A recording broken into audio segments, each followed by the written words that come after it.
Okay, let's get into the panel now. I'm joined by Gemma Tognini here on the desk with me and Caroline De Russo in the wonderful city of Perth. Thanks both for joining us. Let's get straight into industrial relations and what this means for the country. This is massive upheaval. And Gemma, one of the things that a lot of business leaders have started to point out is that if you want this, right to disconnect from work, if that's in law, as it is now, then workplaces are going to be a lot less flexible about how you can go home at half-time to look after the kids or to pick up the kids. Flexibility's got to go both ways, doesn't it? This is such a retrograde step, and I should say to my team who are watching, we're good.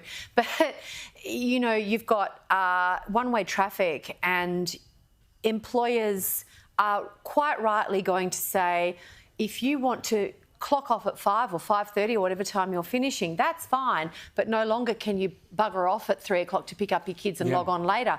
It's got to be quid pro quo, because otherwise businesses won't be profitable, and if they're not profitable, they can't hire people and they will close down.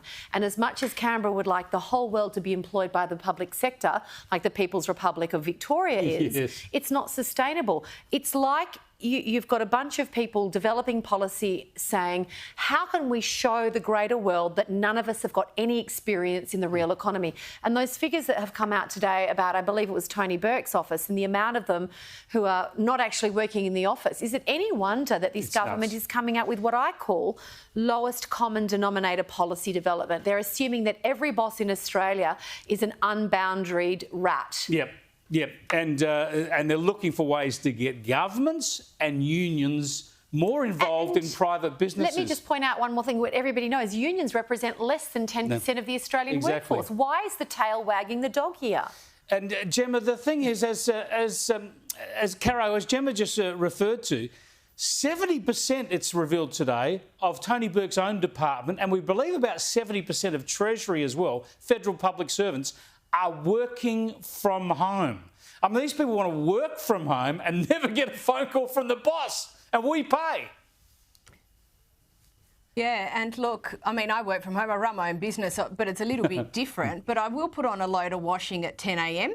and I will go run an errand at 2 p.m. and then you work whatever hours you need to work to get the job done. But if there's not going to be, and Gemma made the point perfectly, if there's not going to be that flexibility after hours, well, then you can't expect the flexibility within hours. And frankly, this just looks like a government that has run out of ideas. It's got nothing to do. It doesn't know what to do. So it's trying to create a solution for a problem which doesn't actually exist. And I don't know how government can fix an issue like this, which this here is done by people having open dialogue within the businesses that they work with, that they have good relationships with their boss, and the bosses have good relationships with their staff. That is actually what we should be trying to foster, instead of trying to pit the two against each other and then pretending that, we're here for the worker. I want to move on to other issues, but just quickly, an answer from each of you. I'll start with you, Carrie. But it's not about fixing a problem here. There is no problem. Isn't it just the government doing what its union masters dictate?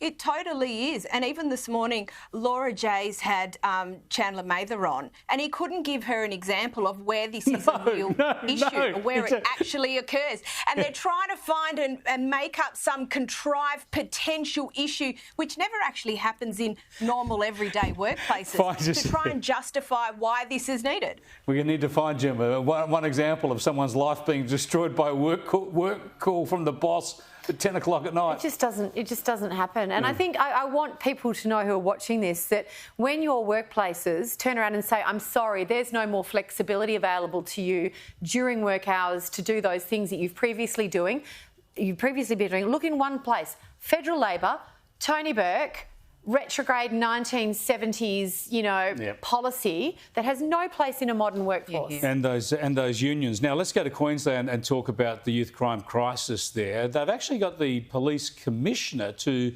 address Cabinet today. It's an unusual move. It's going to be a good move, I would have thought, Caro, but it's just talking. There's got to be some action come out of it. Totally. And then the question is, where's the police minister Why is the Commissioner coming in to be doing the job that they should be doing? You know, the entire time that I have been commentating for Sky, Chris, we have talked about the crime issue in Queensland and particularly up in the north. This is not new.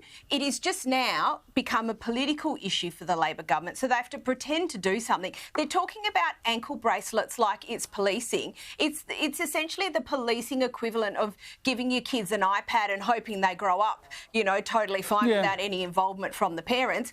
Ankle bracelets is not policing. They're going to have to come up with something better than that, but I just don't feel like the Queensland population are buying it.